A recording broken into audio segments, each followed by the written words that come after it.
Chowdhury English টিউটোরিয়ালে আমার প্রিয় ছাত্রছাত্রীদের স্বাগত। আজকে আমি West Bengal board of secondary এডুকেশনের অন্তর্ভুক্ত অষ্টম শ্রেণীর প্রথম লেসন দ্য উইন্ড ক্যাপ এই গল্পটি নিয়ে আলোচনা করছি।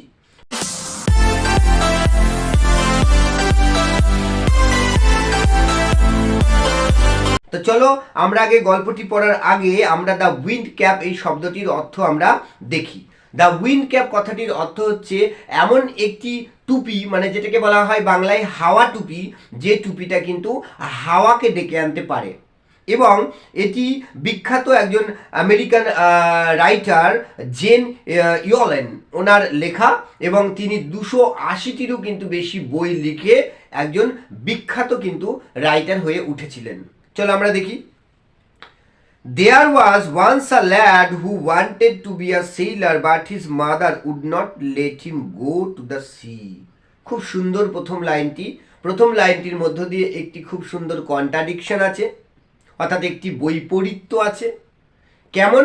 কারণ আমরা দেখতে পাচ্ছি যে একদা একটি ছেলে ছিল যে চেয়েছিল মনে প্রাণে নাবিক হতে, কিন্তু তার মা তাকে সমুদ্রে যেতে দিতেন না। এই যে তার মনে একটা অদম্য ইচ্ছা শক্তি ছিল সমুদ্রে নাবিক হওয়া, আর মা কিন্তু তাকে যেতে দিতেন না। কেন? তার কারণ মা জানতেন যে তার ছেলে মানে সমুদ্রের নাবিক বিদ্যা সম্পর্কে কিন্তু কিছুই জানে না। সুতরাং তার ছেলের সুরক্ষার জন্য তিনি কি বললেন? Child, what do you know of sailing? বৎস, তুমি এই সমুদ্রের নাবিক সম্পর্কে, নাবিক বিদ্যা সম্পর্কে তুমি কি জানো? শি উড সে, তিনি বলতেন, ইউ আর আ ফার্মার সান, তুমি একটি কৃষকের ছেলে। You know the turn of the seasons and the smell of the soil, তুমি কি জানো? তুমি জানো ঋতু পরিবর্তন এবং মাটির গন্ধ। অর্থাৎ তুমি যেহেতু একজন কৃষকের ছেলে, তাই চাষবাসই কিন্তু তোমার কি কাজ হওয়া উচিত। তাই তুমি ওখানে যেও না, কারণ তুমি সমুদ্রের এই নাবিক বিদ্যা সম্পর্কে তুমি কিন্তু জানো না কিছুই। But you do not know the sea, এই কথাটা বললেন, smell of the soil, but you do not know the sea, তুমি কিন্তু সমুদ্রের এই সম্পর্কে কিছুই জানো না। এটা শোনার পর কি হলো ছেলের মধ্যে? Now the boy whose name was John, কিন্তু ছেলেটি এখন কি করলো? যার নাম ছিল জন, সে had always obeyed his mother, সে কিন্তু তার মাকে কিন্তু সর্বদাই মেনে চলতো। So he went about his farm work with a heavy heart, but did not again mention the sea, সে কি করলো? সে কিন্তু তার চাষের কাজে চলে গেল। মানে মনের মধ্যে কিন্তু একটা কষ্ট, হেভি হার্ট, ভগ্ন হৃদয়ে সে কিন্তু চলে গেল তার জমির চাষের কাজে চলে গেল, কারণ সে তো মাকে অমান্য করতে পারবে না, সেই জন্য সে চলে গেল। আর মা তো তাকে ভালো কথাই বলেছেন যে তুমি তো একজন চাষির ছেলে, সমুদ্রে গিয়ে তুমি কি করবে? সমুদ্রকে তুমি সামলাতে পারবে না। One day he had been walking behind the plow, একদিনকে সে কি করলো? সে তার এক জমির পাশ দিয়ে কিন্তু হেঁটে যাচ্ছিল। আমরা বলি না জমির আল, ওই আল বরাবর সে হেঁটে যাচ্ছিল। He all but ran over a tiny green turtle on a cloud of dirt, সে কি করলো?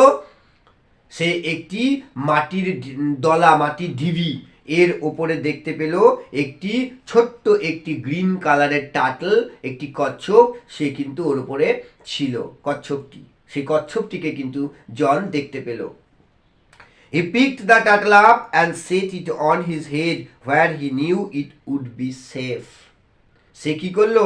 সে ওই টার্টলটাকে তুলে নিল এবং তার মাথার উপরে টার্টলটাকে সুরক্ষিতভাবে রেখে দিল, কারণ জন ভেবেছিল যে চাষ করতে করতে বা চাষের কাজ করতে করতে কোনো কারণে যদি এটা আঘাত লাগে, তাই সে তুলে সেটাকে একটি সুরক্ষিত জায়গায়, অর্থাৎ তার নিজের মাথার ওপরে রেখে সে কিন্তু চাষের কাজ করতে লাগলো। জন কিন্তু ছিল একজন সহৃদয় ব্যক্তি, সহৃদয় ছেলে। When he was done with plowing, যখন তার চাষবাস কমপ্লিট হলো, তখন সে কি করলো? জন picked the turtle from his head, তার মাথা থেকে কি করলো? মাথা থেকে তার ওই টার্টলটি নামালো। To his utter surprise, he found that it had turned into a tiny green fairy man that stood upon his palm and bowed. সে কি করলো, সে তার হাতের তালুর ওপর এটা রেখে অবাক হলো যে কি হলো, ছোট্ট টার্টলটি কিন্তু এখন একটি তোমার গ্রিন ফেয়ারি ম্যানে পরিণত হয়েছে। এটা দেখে জন খুবই অবাক হলো, এটা কি করে হয়। I thank you for your kindness, তোমার এত দয়া দাক্ষিণ্য, তোমার এই আমাকে সাহায্য করার এত সুন্দর প্রচেষ্টা, তার জন্য আমি তোমাকে অসংখ্য ধন্যবাদ জানাচ্ছি। Tell me your heart's desire and I will grant it to you for saving my life. তুমি তোমার মনের একটি ইচ্ছা বলো, আমি তোমাকে একটি বর দিতে চাই। কে বললো এটা? সেইড দ্য ফেয়ারি, ওই ফেয়ারি ম্যানটি বলল। জন বউড ব্যাক বাট সেইড নাথিং। জনও কিন্তু কি করলো, সামনে মাথা নত করে তার প্রতি কিন্তু একটা কৃতজ্ঞতা জানালো, কিন্তু কিছু বলল না জন, কারণ তার মা বলেছেন যে তাকে সমুদ্র যেতে হবে না। আর মায়ের কথা অমান্য কিন্তু সে করতে পারবে না, কারণ John is really obedient to his mother, as John's mother has forbidden him to go to sailing. That's why he does not want to disclose his heart's desire before the fairy man. সেই জন্য কিন্তু সে চুপ করে থাকলো। Although his heart yearned to go out to the sea, যদিও কিন্তু জনের হৃদয় কিন্তু সমুদ্রে যেতে চেয়েছিল, উদ্বেলিত হয়েছিল সে কখন সমুদ্রে যেতে পারবে, তার মনে অদম্য একটা ইচ্ছা শক্তি ছিল। He did not express his wish, সে কিন্তু তার ইচ্ছা কিন্তু প্রকাশ করতে পারেনি। The green fairy man could read a heart easily, so he said. তা কি করলো, সবুজ রঙের এই ফেয়ারি ম্যানটি সে কিন্তু হৃদয় পড়তে পারত, তাই জনের হৃদয়েও, অর্থাৎ হৃদয় বলতে এখানে মনের ইচ্ছা কিন্তু সে পড়তে পারত। সে কিন্তু জনের মনের ইচ্ছা কিন্তু খুব সহজেই বুঝে গেল, বুঝে গিয়ে বলল, I see you wish to go sailing. আমি জানি, আমি দেখতে পাচ্ছি যে তুমি কিন্তু কি একজন সেইলার হতে চাও। John's face answer for him, জনের যে মুখ, সে মুখই কিন্তু তার উত্তর দিল যে সত্যি সত্যি তো।